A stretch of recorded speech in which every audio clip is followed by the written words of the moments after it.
వార్డులు ఉంటే రైట్ అక్కడ ప్రశాంత్ 13 మొత్తానికి ఓవరాల్ గా right thanks for the updates Prashant. So ఇది కరీంనగర్ లో ఉన్న సిచ్యువేషన్ మా కరెస్పాండెంట్ ప్రశాంత్ వివరించడం జరిగింది. నా మూవింగ్ ఆన్ టు సంగారెడ్డిలో సిచ్యువేషన్ ఏ విధంగా ఉందో మా కరెస్పాండెంట్ క్రాంతి లైవ్ ద్వారా అందిస్తారు.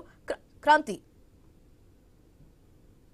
శివాని, ఉమ్మడి మెదక్ జిల్లా వ్యాప్తంగా చూసుకున్నట్టు బీఆర్ఎస్ తన సత్తా చాటింది. సాధారణంగా రాష్ట్రం మొత్తం కూడా అధికార పార్టీ కాంగ్రెస్ ఉండగా ఇక్కడ మాత్రం బీఆర్ఎస్ కూడా తన సత్తా చాటింది. నువ్వా నేనా అన్నట్టు హోరాహోరీగా మొత్తం ఫలితాల్లో పోటీ పడింది. చివరి వరకు కూడా మున్సిపాలిటీలో టైట్ పరిస్థితి కనిపిస్తుంది. మనం ఓవరాల్ గా చూసినట్లయితే ఉమ్మడి మెదక్ జిల్లాలో 19 మున్సిపాలిటీలకు ఈ రోజు ఎన్నికలు జరగగా ఇటు బీఆర్ఎస్ 6 మున్సిపాలిటీలో స్పష్టమైన ఆధిక్యత సాధించింది. At the same time Congress కూడా 6 మున్సిపాలిటీలో స్పష్టమైన ఆధిక్యత సాధించింది. మరి 2 మున్సిపాలిటీలు అంటే చెరో 2 మున్సిపాలిటీల్లో అది కొంత వాళ్ళు ఆధిక్యాన్ని ప్రదర్శించారు. కానీ కావాల్సిన మెజార్టీ సీట్లు సాధించలేకపోయారు. దీంట్లో చూసుకున్నట్లయితే ప్రధానంగా మనం చెప్పుకోవాల్సింది ఏంటంటే పటాన్చెరు నియోజకవర్గంలో పూర్తిగా పటాన్చెరు నియోజకవర్గ పరిధిలో 5 మున్సిపాలిటీలు జరిగినాయి. ఈ 5 మున్సిపాలిటీలలో గులాబీ జెండా పూర్తిగా ఎగిరినట్టే మనం చెప్పుకోవచ్చు.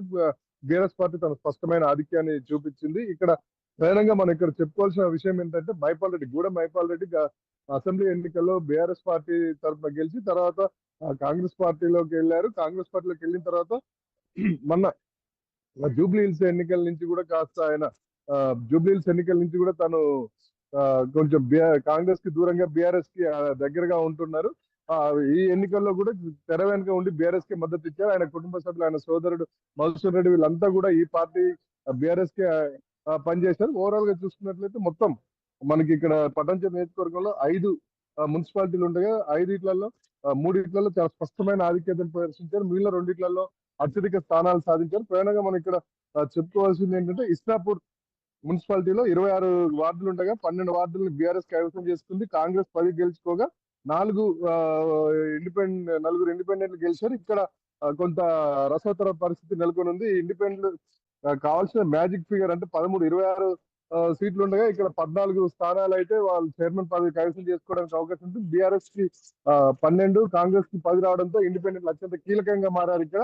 దీంతో ఇక్కడ హోరాహోరీగా నడిచింది. Congress party Medak parliament incharge Neelam Madhu తన భార్యని ఇక్కడ నిలబెట్టారు. తన భార్యకే ఇక్కడ మున్సిపల్ చైర్మన్ పదవి కూడా ఆశించారు. ఇందులో భాగంగానే ఇక్కడ మిగిలిన ఎవరైతే నలుగురు ఇండిపెండెంట్ల కోసం 2 పార్టీలు పోటీ పడ్డాయి. వాళ్ళని క్యాంపును తరలించేందుకు ఇక్కడ ఈ పార్టీ ఇండిపెండెంట్ కౌంటింగ్ హాల్ నుంచి బయటికి రాగానే వాళ్ళు బీఆర్ఎస్ కాంగ్రెస్ వర్గాలు పోటీ పడ్డాయి. వాళ్ళని క్యాంపు తరలించి ఈ నేపథ్యంలో 2 పార్టీల కార్యకర్తలకు కూడా ఘర్షణ జరిగింది. ఒకరికొకరు తోపులాట జరగడంతో పోలీసులు లాఠీ చార్జ్ చేసి అన్ని అక్కడ పరిస్థితిని అదుపులోకి తీసుకొచ్చారు. ఇక్కడ మనం చూసుకున్నట్లయితే బీఆర్ఎస్ పార్టీ 3 కాంగ్రెస్ పార్టీ 1 తమ క్యాంపుకు తరలించినట్టుగా మనకి తెలుస్తుంది. ఇక ఇంద్రేశం మున్సిపాలిటీని చూసుకున్నట్లయితే ఇంద్రేశం మున్సిపాలిటీలో 18 వార్డులు ఉండగా బీఆర్ఎస్ 9 కైవసం చేసుకుంది. కాంగ్రెస్ 6 మున్సిపాలిటీలను కైవసం చేసుకుంది. బీజేపీకి 2, ఇండిపెండెంట్ 1 వచ్చింది.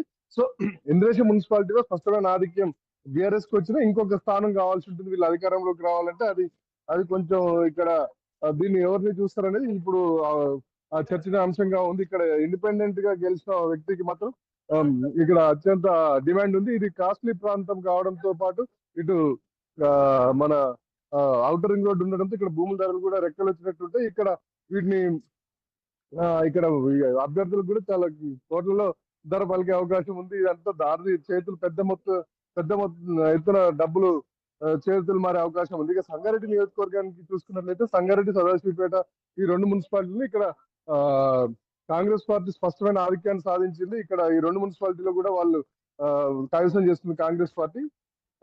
కోహిర్ మున్సిపాలిటీలో మొత్తం 16 వార్డులు ఉండగా ఈ కాంగ్రెస్ 8, బీఆర్ఎస్ 5 స్థానాలు కైవసం చేసుకుంది. ఇక్కడ బీజేపీ, ఇండిపెండెంట్ చెరొక స్థానం తీసుకున్నారు. అయితే ఇక్కడ 9 స్థానాలు కావాలి. ఇక్కడ చైర్మన్ పీఠం చేయించుకోవడానికి 9 స్థానాలు కావాలి, కానీ ఇండిపెండెంట్ కీలకంగా మారున్నాడు. ఇక్కడ ఎంఐఎం కూడా 1 స్థానం గెలిచింది. దీంతో కోహిర్ లో వీళ్ళు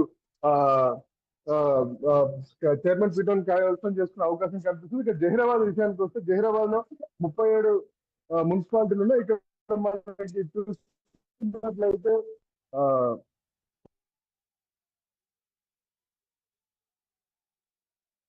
right thanks for the updates Kranthi Kumar.